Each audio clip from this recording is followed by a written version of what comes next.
président Alassane Ouattara pour Marrakech ce matin. Le chef de l'État va prendre part aux assises de la COP22 qui se présente comme la COP de l'action. Il a quitté l'aéroport Félix Houphouët-Boigny de Port-Bouët il y a quelques instants.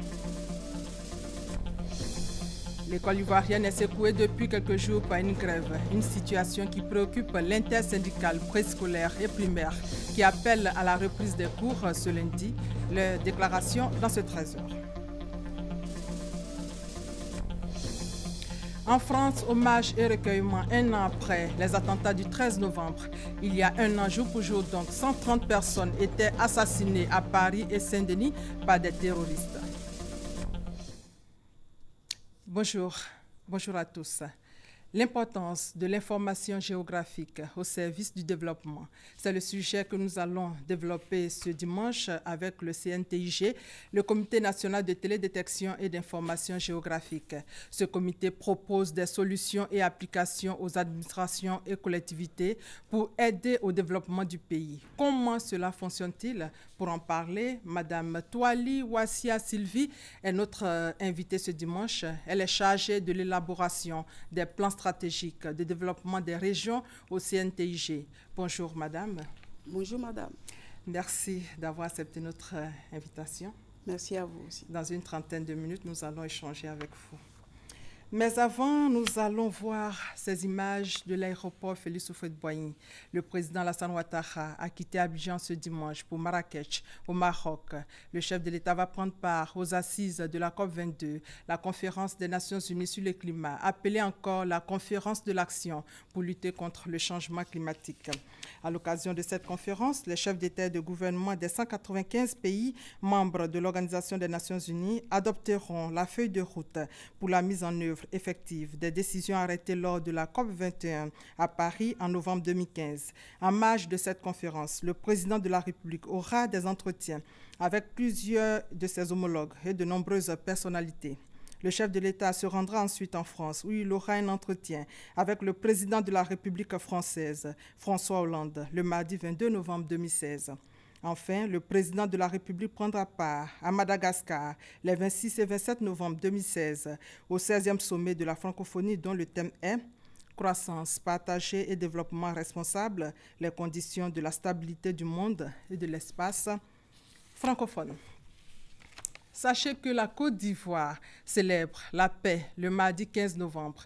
Le mardi 15 novembre, donc, est déclaré jour férié et chômé sur toute l'étendue du territoire national. C'est un communiqué du ministère de l'Emploi et de la Protection sociale. Au niveau du ministère de l'Éducation nationale, l'intersyndicale préscolaire et primaire appelle les enseignants à la reprise des cours pour le bonheur des élèves dès demain lundi 15 novembre. Extrait. Déclaration de l'ISEPSI relative au mot d'ordre de grève et de boycott des cours le mercredi.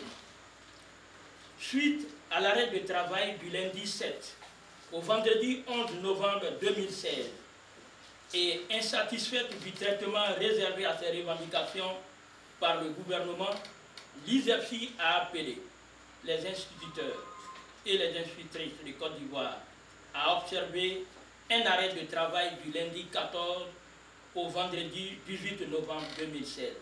Le ministre de l'Éducation nationale a appelé à une négociation ce jour, samedi 12 novembre 2016. À l'issue des discussions, les points suivants ont été arrêtés. 1. La mise en place d'un cadre de discussion qui va examiner toutes les questions inscrites dans le préavis de grève, hormis les questions transversales tels que le paiement du stock des arriérés et le retrait de l'ordonnance 2012-303 du 4 avril 2012 portant organisation des régimes de pensions gérés par l'IPS Ségrario. 2. La désignation des membres de l'ISEPSI devant siéger dans le cadre de discussion. Sur la base de ces acquis, l'ISEPSI suspend son mot d'ordre devant courir du lundi 14 au vendredi 18 novembre 2016 et invite les enseignantes et les enseignants à reprendre les cours ce lundi 14 novembre 2016, fait à Abidjan le 12 novembre 2016 pour la direction de l'ISEPSI, le porte-parole David Briblé. Concernant les infrastructures routières, l'État de Côte d'Ivoire s'engage dans le contrôle de la surcharge routière. C'est d'ailleurs pour cette raison que le ministre d'État, secrétaire général de la présidence, Amadou Gon Coulibaly, s'est rendu au siège d'Afrique Paysage, une structure chargée du contrôle de la surcharge routière, nous dit Abou Sanogo. Selon les récentes études, sur 401 328 camions pesés, 207 813 ont été détectés surchargés. Après donc 2 années d'exercice, l'exploitation des stations de pesage a fait baisser l'incidence de la surcharge routière de 5,5% en général et la réduction de l'extrême surcharge de 3,6% en particulier. L'ouverture de cette structure spécialisée dans le contrôle de la surcharge routière et de la surcharge par essieu faite par le ministre d'État, secrétaire général de la présidence de la République Amadou Gon Coulibaly et le ministre d'État Jeannot Ahoussou Kouadio vient rendre les routes ivoiriennes beaucoup plus sûres en évitant leur dégradation du fait des surcharges. Une présence qui illustre bien l'importance que les autorités ivoiriennes accordent à ce secteur d'activité qui constitue un baromètre important de l'économie ivoirienne. Le président de la République de Côte d'Ivoire a décidé d'investir pour les 20 prochaines années près de 12 000 milliards dans les infrastructures routières. Le groupe vient apporter à l'État sa contribution afin d'atténuer la pression financière qui s'exerce sur le budget de l'État par une application du règlement 14 relatif au contrôle de la charge à l'échelle. Et des efforts selon le directeur général du FER, le fonds d'entretien routier, ont été faits ces dernières années pour préserver les routes ivoiriennes. L'émergence est possible et que l'intégration africaine par des voies économiques et sociales peut se réaliser que par les voies de communication, par les moyens de transport, mais à commencer par les routes. La référence pour la détermination de la surcharge est le poids total à charge, ou le poids total roulant autorisé de l'Union économique et monétaire ouest-africaine, majoré d'une tolérance de 20% accordée dans le cadre de la sensibilisation contre la surcharge. On part maintenant visiter le parc national de Taï. Un nouveau plan d'opération vient d'être adopté pour l'année 2017, un plan pour une meilleure préservation de ce patrimoine. Hervé Blé pour plus de détails. Le parc national de Taï est situé au sud-ouest de la Côte d'Ivoire. Avec ses 5360 km², c'est la plus grande forêt tropicale primaire sous protection de toute la zone ouest africaine. Le parc, immense réservoir génétique, est classé patrimoine mondial depuis 1982. Un plan d'aménagement et de gestion existe qui couvre la période 2014-2018. Sa mise en œuvre se fait avec succès. Résultat, le parc se porte bien. À l'analyse satellitale des images sur ce parc, on s'est rendu compte que 98% c'est couverture forestière. Il n'y a qu'à peu près 1% qui est forêt dégradée et 0,7% qui est couverture d'eau. L'Office ivoirien des parcs et réserves OIPR note que le parc national de Taï fait l'objet de convoitises de la part des agriculteurs, chasseurs, orpailleurs et autres braconniers. Le message de sensibilisation est clair et la cible définie. Nous expliquons aux populations riveraines que le parc national de Taï rend d'énormes services, notamment en termes de pluviométrie, et qui dit bonne pluviométrie, dit bonne production agricole. Deuxième élément, avec des réhabilitations d'écoles, des centres de santé, équipements et autres, nous contribuons au développement social et économique des populations qui vivent à la périphérie. Dans ce combat de préservation, l'Office et ses partenaires pourront compter sur les populations locales. C'est de sensibiliser nos populations à ne pas agresser ce massif forestier, un outil d'écotourisme, de recherche. La sensibilisation est encouragée par le parquet car des sanctions pénales sont prévues pour tout clandestin pris dans le parc. Lorsque ces infractions-là sont commises, ça va au paiement des amendes, à des peines d'emprisonnement également.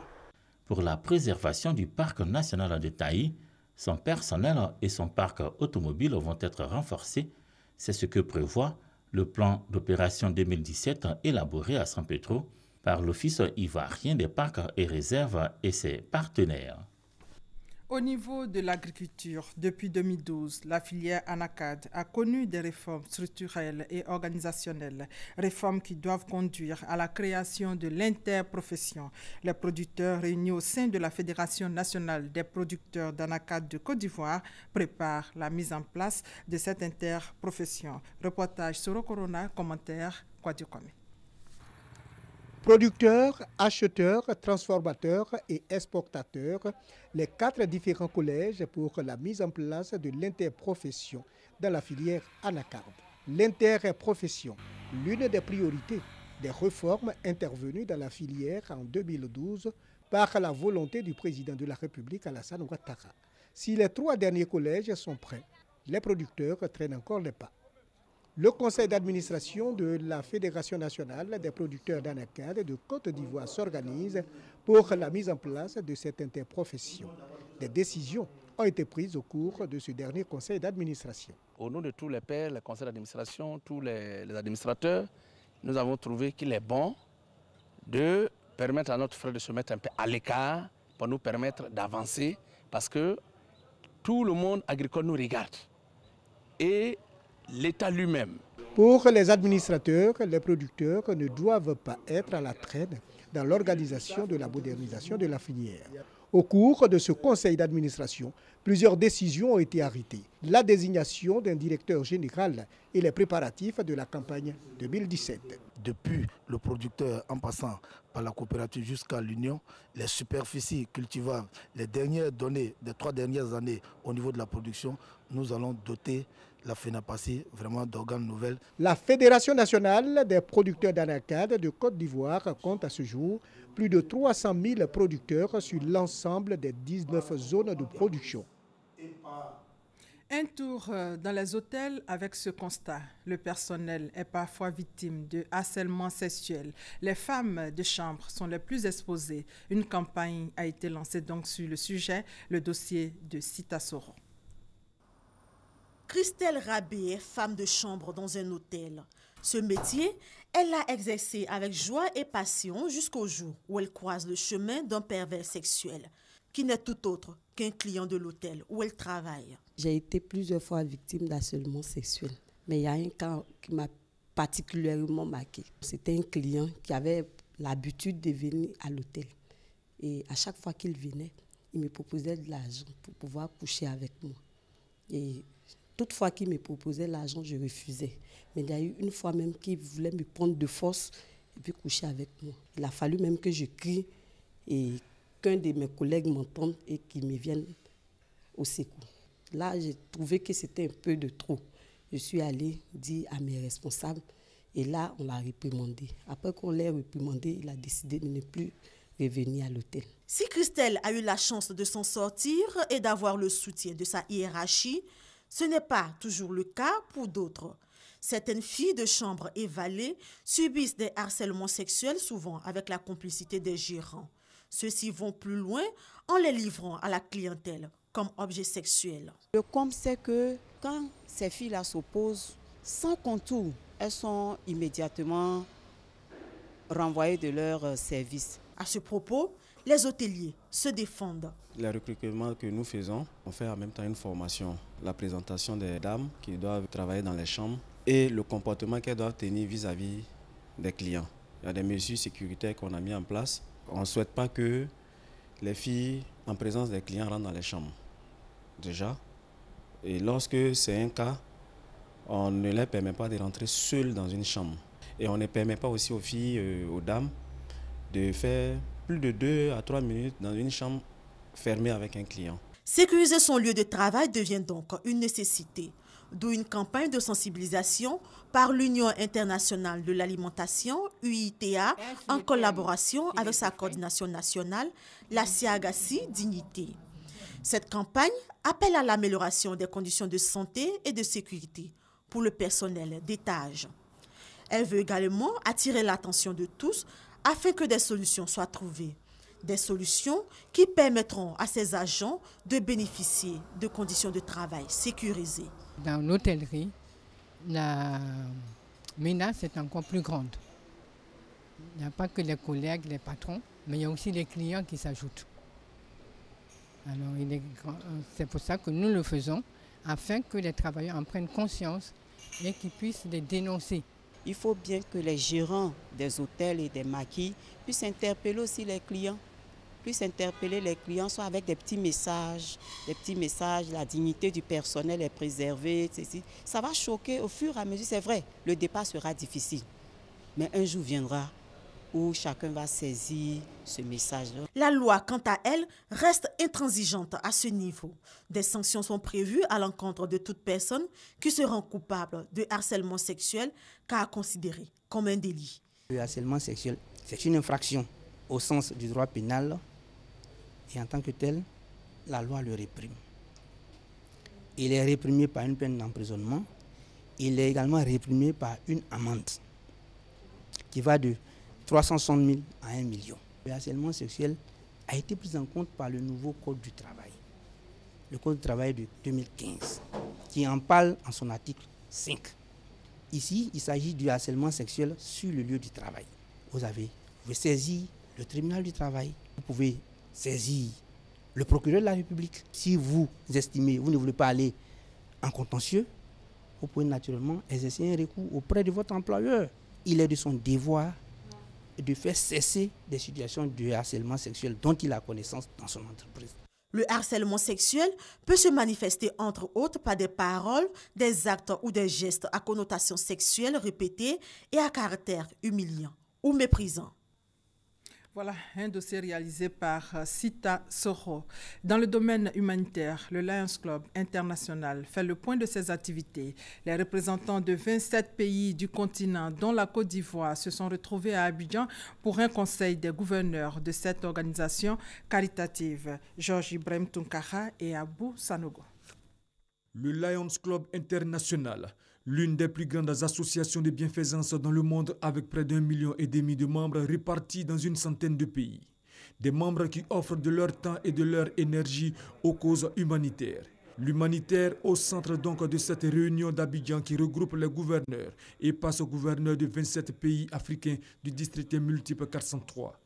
Depuis le 1er juin 2016, l'Ivoirien Alphonse Aka est le président du conseil des gouverneurs du district multiple 403. Pour lui, le Lions Club International sera toujours aux côtés des plus démunis et de tous ceux qui ont besoin d'assistance en Côte d'Ivoire et ailleurs dans le monde. Nous avons fait pas mal de grandes œuvres, y compris donc le centre des grands brûlés au CHU de Cocody, l'Institut des sourds et aveugles de Yopougon, pas mal d'écoles et des classes qui manquaient dans les écoles. Fondé en octobre 1917 par l'Américain Melvin Jones, le Lions Club International se prépare pour les célébrations de son centenaire. Nous avons 100 ans. Nous demandons à tous les clubs du monde à faire le plus d'œuvres possible pour que le centenaire ait un impact très important dans le monde. Les participants à la rencontre d'Abidjan ont également rendu hommage à tous leurs camarades disparus en cette année 2016 et qui ont consacré leur vie à l'action humanitaire. Le Conseil national de sécurité met progressivement en place sa stratégie de prévention de conflits entre populations et forces de sécurité. Après la police nationale, les autres forces de sécurité ont un cadre de concertation et d'échange avec les populations civiles. Une activité rendue possible grâce au soutien financier et technique du PNUD. Reportage Soro Corona, commentaire Kwadio Kwame. La ville de Bouaké a désormais son comité de prévention des conflits entre les forces de sécurité et les populations civiles. Comité qui jouera le rôle de courroie de transmission entre les forces de l'ordre et les populations pour une meilleure protection des personnes et des biens dans la région de Bouaké. La mise en place de cette cellule de concertation et d'échange découle de la volonté du président de la République de créer un état de droit pour un développement harmonieux de la Côte d'Ivoire. Mise en œuvre par le Conseil national de sécurité, le comité de prévention des conflits viendra également briser le mur de méfiance entre forces de sécurité et populations civiles. Pour une nouvelle collaboration entre les corps habillés et la population, des rencontres sportives ont été organisées. Les cahiers de charges seront mis à la disposition de ces différents comités qui seront mis en place à travers tout le pays et un certain suivi donc sera assuré. Nous, on peut s'approcher d'eux pour leur dire certaines choses, ou ils peuvent s'approcher de nous pour dire certaines choses. Je crois qu'à la suite de ça, là, on pourrait s'entendre pour pouvoir veiller sur la ville de Bouaké. Ce rapprochement des forces de l'ordre avec la population a eu le soutien technique et financier du PNUD. Le caractère pilote de l'activité est une réussite. La mise en place d'un cadre de concertation éthique qui permettra non seulement aux forces de sécurité, mais aussi à la société civile et aux populations de se frotter entre elles pour qu'elles échangent sur leur avenir sécuritaire. Ces comités pilotes de prévention de conflits entre les forces de l'ordre et les populations seront installés dans 4 régions du pays. Votre radio Fréquence 2 célèbre ses 25 ans. Festivités dans une discothèque à Angré, prestations d'artistes, jeux, tombola ont marqué l'événement. Ambiance et commentaires, Isaïo. 25 ans, c'est l'âge de la radio Fréquence 2. Un quart de siècle célébré en son et en lumière à Abidjan. En 25 ans de présence sur les zones, Fréquence 2 fait des émules parmi les auditeurs. Depuis que cette radio est devenue Fréquence Jeune, il y a eu beaucoup d'innovations, beaucoup de fraîcheur. Fréquence 2, c'est la maison même qui aide beaucoup pour la culture ivoirienne. Alors aujourd'hui, Fréquence 2 a 25 ans. Tenez-vous bien, 25 ans, c'est pas 25 jours. Fréquence 2 doit sa notoriété à une génération d'animateurs passionnés et enthousiastes. Je suis très fier de la nouvelle génération aujourd'hui qui a continué à faire des émissions publiques, qui a continué à toucher le public différemment par rapport à notre période. Mais je pense que Fréquence 2 aujourd'hui a beaucoup évolué. C'est vrai que c'est l'anniversaire d'une radio, mais c'est également l'anniversaire de tout un apprentissage. On est aussi concerné, on se sent concerné. Moi, je ne pouvais pas ne pas être là. Cette notoriété, la chaîne compte la mériter chaque jour. Cela demande du travail et reconnaît sa première responsable. C'est quand même la première FM de Côte d'Ivoire et le fait qu'elle marque aujourd'hui 25 ans, il était bon que l'univers de l'audiovisuel, de façon générale, s'attarde un moment sur cette chaîne dont la vie n'a pas toujours été linéaire, ça n'a pas toujours été évident, mais il a fallu des hommes et des femmes et nous avons décidé de leur rendre hommage. Ce 25e anniversaire est l'occasion pour la directrice de la chaîne de prendre un engagement vis-à-vis des auditeurs. Faire de Fréquence 2 la première radio la plus écoutée en Côte d'Ivoire les prochaines années. Dans le domaine de la littérature, nous allons voir la dédicace de 2 ouvrages de l'apôtre Jean-Ulrich Nzemba. C'est un reportage de Sita Soro. Prier est un acte que chaque chrétien se donne le courage et la force de faire tous les jours. Pendant que certaines prières portent du fruit, d'autres par contre restent sans effet. Pour amener les chrétiens à avoir des prières efficaces, Jean-Ulrich Nzemba a écrit 2 œuvres que sont « Récupérer ce qui vous a été ravi » et « Du désespoir à la solution, le mystère de l'étoile ». À travers ces œuvres, l'auteur veut gagner le pari de rentrer en possession de ses grâces et demeurer sous l'étoile divine. Selon lui, ces 2 œuvres permettront à tous les lecteurs de savoir lire les indices prophétiques, les moyens et aussi les stratégies de restauration. Dans la vie de tous les jours, nous avons une facilité de réaliser des choses, mais souvent nous nous arrêtons par là. Et vous allez voir qu'autour de vous, dans votre environnement, les gens diront « Ah, mais cet homme a telle chose ». Des choses se répètent. Alors là, il y a une lecture prophétique déjà. C'est un homme qui attire les gens. Chacun de nous a une vocation. Il y a un lieu où nous faisons les choses, facilement nous arrivons à réaliser. Mais des fois, nous négligeons. Cette dédicace a été l'occasion de vente aux enchères de 2 exemplaires de ces livres. Ces gains permettront d'aider des œuvres caritatives. Auteur de près de 10 ouvrages bibliques, l'apôtre Jean-Ulrich Nzemba veut faire chaque année une dédicace pour, dit-il, rendre gloire à Jésus. En France, 13 novembre 2015, 130 personnes étaient assassinées à Paris et Saint-Denis par des terroristes. Ce dimanche matin, 1 an jour pour jour après ces attentats, François Hollande rend hommage à ses victimes. Le président français se rend sur chaque lieu touché par les attaques, à commencer par le Stade de France à Saint-Denis, où une plaque a été dévoilée devant la porte D du Stade de France. Des commémorations du 13 novembre qui se veulent sobres. Football, qualification mondiale 2018. Hier, c'était le choc des éliminatoires pour la Coupe du Monde 2018 Zone Afrique.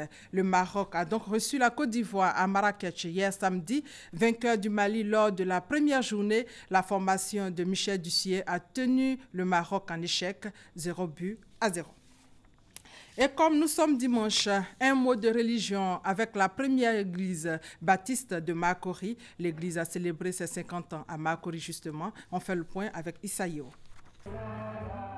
First Baptist Church, la première église baptiste de Makori a 50 ans. L'événement a été célébré samedi. Prières, témoignages, adoration à la gloire du Seigneur ont marqué la manifestation à la grande joie des fidèles.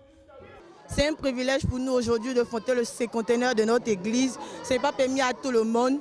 Vraiment, c'est une grâce. Vraiment, je suis très heureuse d'être témoin de cet événement. Peut-être que, à ce moment, nous n'étions pas encore nés. Mais aujourd'hui, vraiment, c'est une bonne joie pour moi. Si nous voyons le jubilé aujourd'hui, cinquantenaire, comme on le dit, c'est une grâce, c'est un faveur. Il y en a qui ne sont plus là.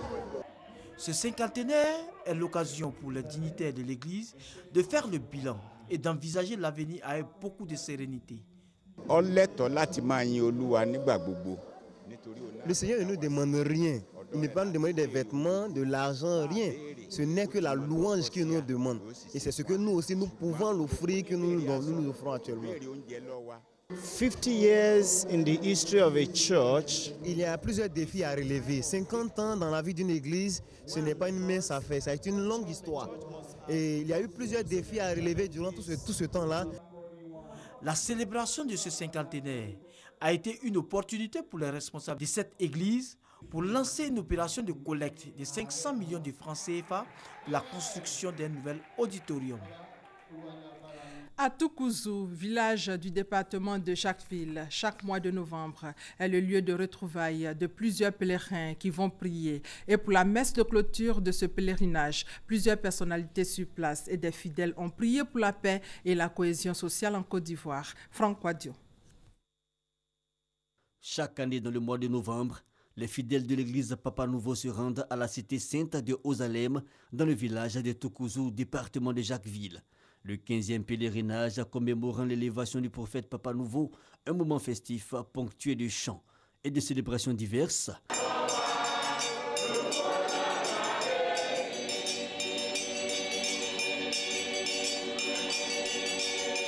À la messe de clôture, plusieurs personnalités. Le ministre des Droits de l'Homme et des Libertés publiques, Paulette Badjo-Ezeu, le représentant du ministre d'État, ministre de l'Intérieur et de la Sécurité, Kouyaté Zoumana, directeur de la promotion de la liberté religieuse et de la laïcité à la direction générale des cultes, et Eddie Moublin-Jacob, président du Forum des confessions religieuses.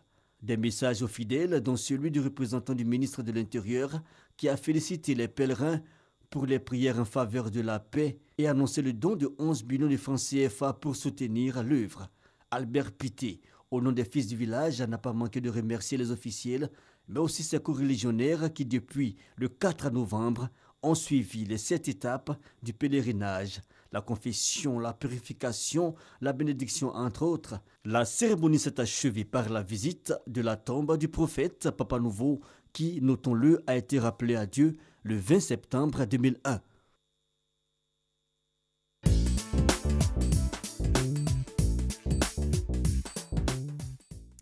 Comme annoncé, nous allons parler de l'importance de l'information géographique au service du développement avec notre invitée, Mme Toali Wassia Sylvie. Elle est chargée de l'élaboration des plans stratégiques de développement des régions au CNTIG. Le CNTIG est le Comité national de télédétection et d'information géographique.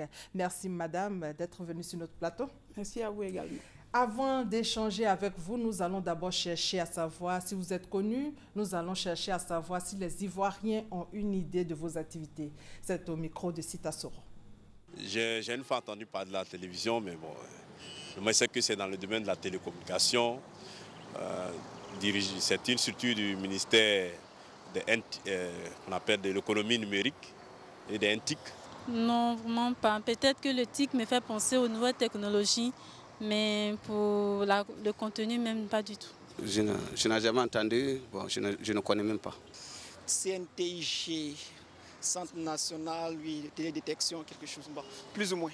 Je crois que ce centre-là permet de mettre à la disposition de la population certaines informations relatives à la localisation, à la situation géographique de certains domaines et autres.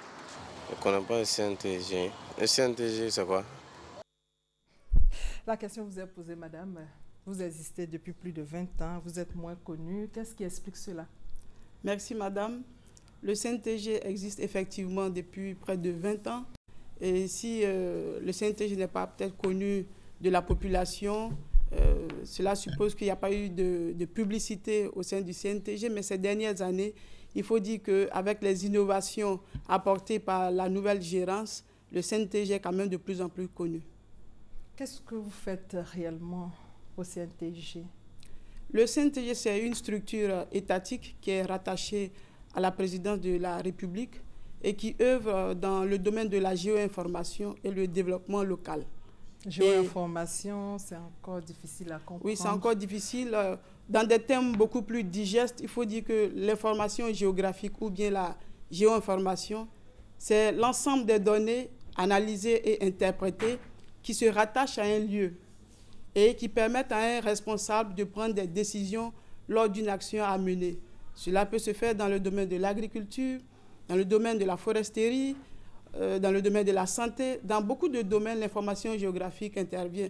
C'est en cela même qu'on dit que 80% de l'information que nous utilisons possède une dimension géographique. Madame, un cas pratique. Là, nous voyons déjà des images du CNTIG, mais on veut avoir un cas pratique concernant l'information géographique dont vous parlez. Si vous voulez un cas pratique, tout de suite, lorsqu'on veut établir des infrastructures routières ou des services de base, je vais parler des services de santé, des établissements éducatifs, alors à travers les apports du CNTG, on peut implanter aussi aisément ces établissements. Mais si on ne connaît pas les besoins qui sont déjà exprimés, il sera difficile de tout de suite établir ces informations sur le terrain.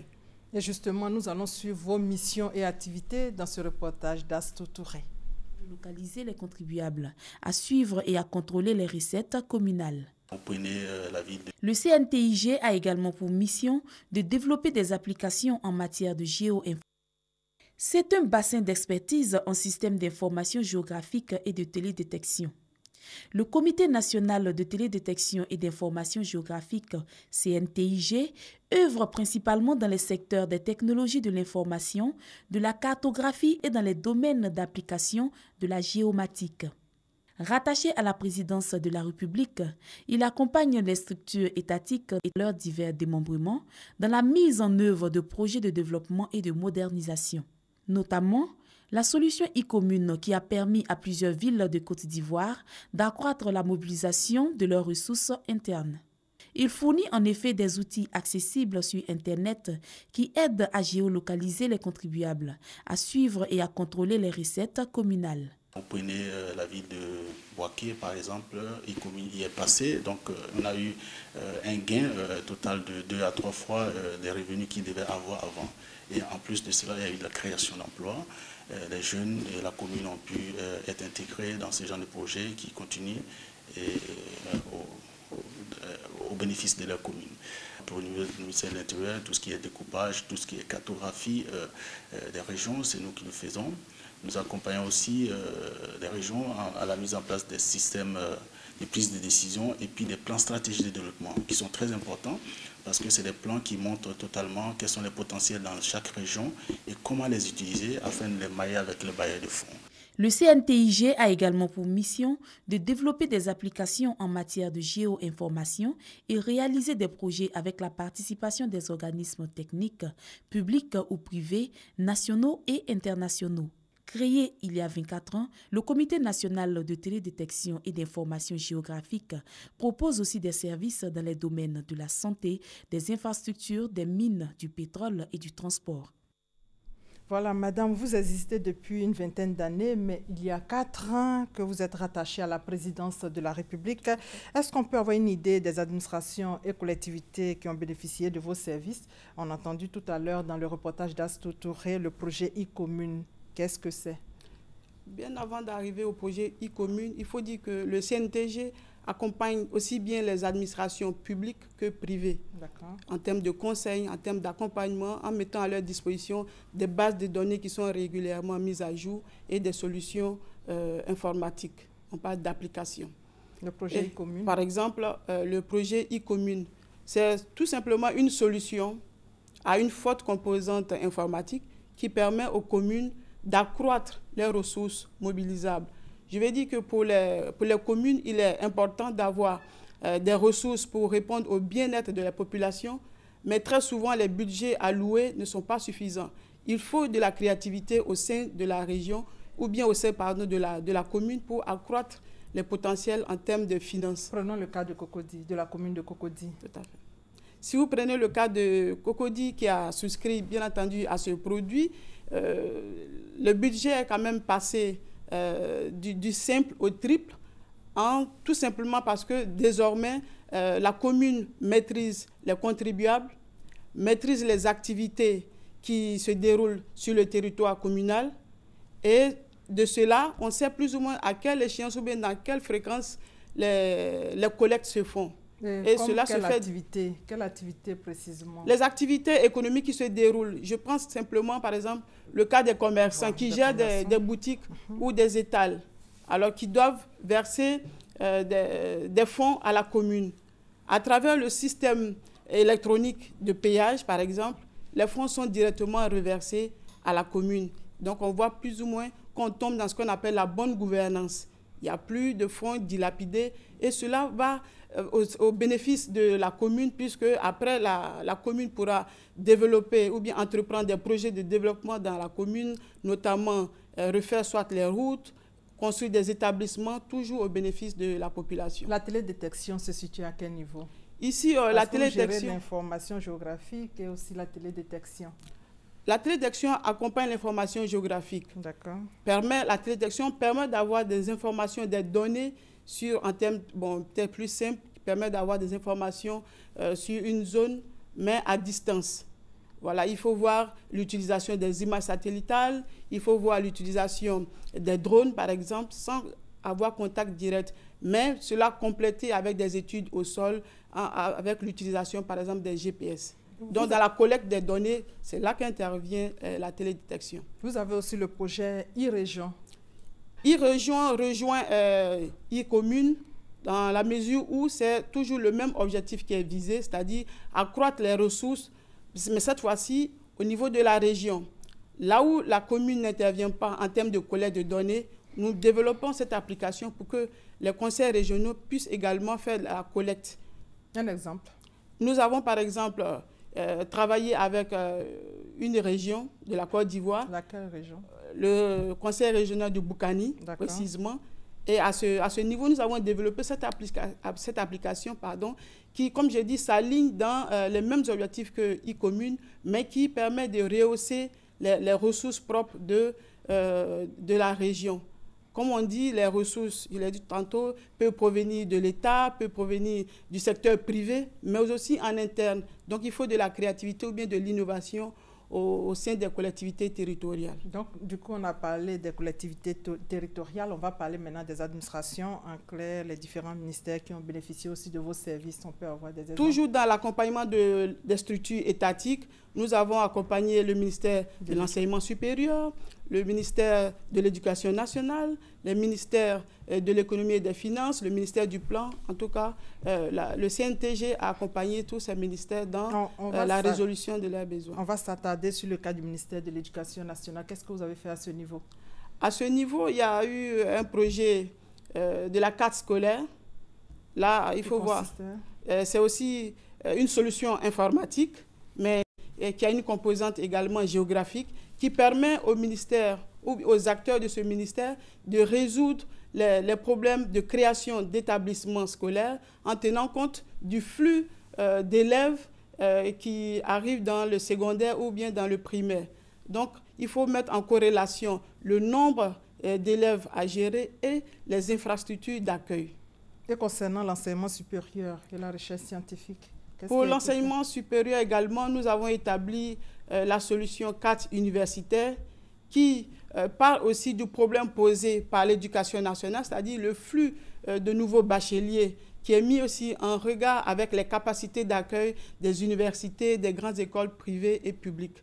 Donc, à cela aussi, à la fin, c'est d'établir, de faire une projection sur 5 ou 10 ans pour voir si la capacité d'accueil est insuffisante, il faut naturellement créer de nouvelles universités. Je pense qu'on assiste à cela de plus en plus. Madame, donc après tout ce qui a été dit, qu'est-ce que les élèves, les étudiants, les populations en général gagnent?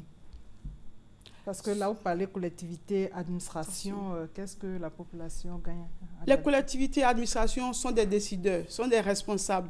Mais à la fin, la population voit son bien-être amélioré. Les conditions de vie sont améliorées. Lorsque les projets sont identifiés et que, par exemple, à travers les plans stratégiques de développement, on va mettre en rapport tous les besoins en termes d'action à mener dans une région, il faut créer des routes, il faut des établissements sanitaires, il faut l'électrification. Alors, tout cela concourt au bien-être de la population. Donc, tous nos produits ont pour finalité le bien-être de la population et donc l'amélioration de leurs conditions de vie. À travers même la création de richesses, quand on prend par exemple le produit e-commune, le produit e-commune nous permet par exemple d'employer la jeunesse de la commune, soit à temps partiel ou bien de manière déterminée dans l'entreprise. Quel bilan faites-vous des activités du CNTIG aujourd'hui? Il faut dire que ces dernières années, le CNTG a été très actif dans pas mal de domaines, partant du développement jusqu'à la recherche. Nous avons accompagné les collectivités, nous avons accompagné les ministères, nous avons aussi joué notre rôle de coordination en créant les groupes de travail, par exemple, en créant les salons qui sont des plateformes d'échange et de collaboration. Parce qu'à la base, il faut mettre ensemble toutes les unités ou bien toutes les structures qui utilisent l'information géographique. Et nous pensons que le bilan est satisfaisant. D'accord. Pas de difficultés sur vos routes? Il y a des difficultés, certes, parce que dans l'innovation, il faut amener tout le monde à s'accorder sur des points. Et cela, bien évidemment, peut buter sur les divergences. Mais je pense que dans la droite ligne de ce que nous faisons, les résultats sont palpables et nous pouvons dire que le bilan est satisfaisant. Et justement, dans la droite ligne de vos activités, vous organisez des assises. Et là, vous êtes la présidente du comité d'organisation de la 3e édition du Salon de la géomatique qui s'ouvre le mercredi 16 novembre à Abidjan. Qu'est-ce qui a motivé ces assises? Ces assises qui sont à leur 3e édition veulent combler le manque d'information, de coordination dans l'utilisation de l'information géographique. Comme je l'ai dit, que nous soyons en foresterie, en agriculture, dans la santé, on a besoin de l'information géographique. Donc ces assises sont généralement convoquées pour bénéficier aussi de l'expertise ou bien de l'expérience des experts qui viennent d'ailleurs. Et comme on dit, on ne finit jamais d'apprendre. Et donc, lorsque nous convoquons ces assises, nous voulons aussi que la Côte d'Ivoire profite de ce qui a marché ailleurs. Est-ce qu'on peut avoir une idée du thème déjà? Pour le thème retenu cette année, c'est l'administration des terres et le développement local. Quelles solutions pour les pays en quête d'émergence? On veut déjà savoir quelle serait votre contribution à la problématique du foncier rural en Côte d'Ivoire. Nous voulons, pour ce thème, vraiment avoir l'expérience qui a très bien marché en termes de foncier dans les pays de l'Afrique du Nord, de l'Europe, d'Amérique, au service du développement de la Côte d'Ivoire. Quand nous savons que le foncier demande la bonne gouvernance, demande une bonne gestion, parce que généralement, les instabilités, les conflits proviennent très souvent du problème foncier. Merci, Madame Toali Wassia Sylvie, d'être venue sur notre plateau. Je rappelle que vous êtes chargée de l'élaboration des plans stratégiques de développement des régions au CNTIG, le Comité national de télédétection et d'information géographique, rattaché à la présidence de la République depuis 4 ans. Vous avez des solutions pour aider au développement du pays et vous concevez des applications informatiques performantes et des bases de données socio-économiques pour une Côte d'Ivoire émergente, vœu cher au cœur du président Alassane Ouattara. Merci pour votre contribution. Je vous remercie. Voilà, et c'est la fin de ce 13 supervisé par Hervé Blé. Merci de votre fidélité. On se retrouve jeudi prochain.